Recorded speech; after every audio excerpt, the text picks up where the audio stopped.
L'édito éco, Éric Le Boucher, bonjour. Bonjour Bruce. On revient sur le scrutin en Italie qui provoque une onde de choc dans toute l'Europe.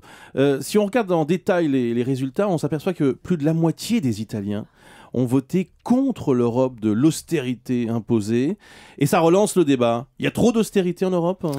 Comment rééquilibrer les comptes publics ? Vous le savez, il y a deux réponses, deux politiques économiques très différentes qui s'opposent, la méthode américaine et la méthode allemande. Pour les Américains, sans la croissance, la rigueur ne fonctionne pas. Elle enferme le pays dans une spirale de récession.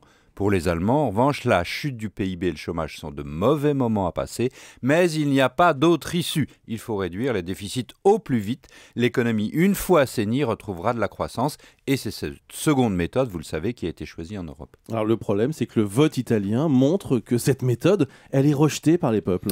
Elle peut être bonne, mais si elle conduit effectivement à mettre les populistes au pouvoir, elle va évidemment échouer. L'économie doit tenir compte, Bruce, de la politique. Surtout, de plus en plus d'économistes disent que c'est la méthode allemande elle-même qui est mauvaise. Elle conduit à faire fausse route, elle impose une souffrance inutile. Et c'est le cas ?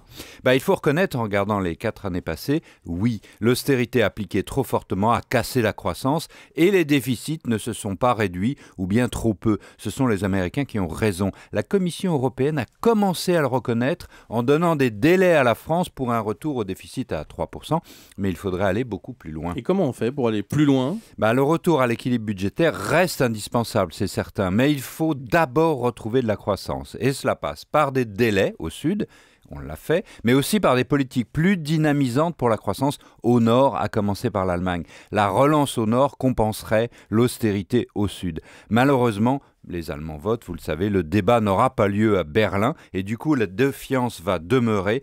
4 ans après la crise, l'Europe n'a toujours pas trouvé de solution économique institutionnelle. La route du populisme reste, hélas, grande ouverte. Merci beaucoup Éric Le Boucher.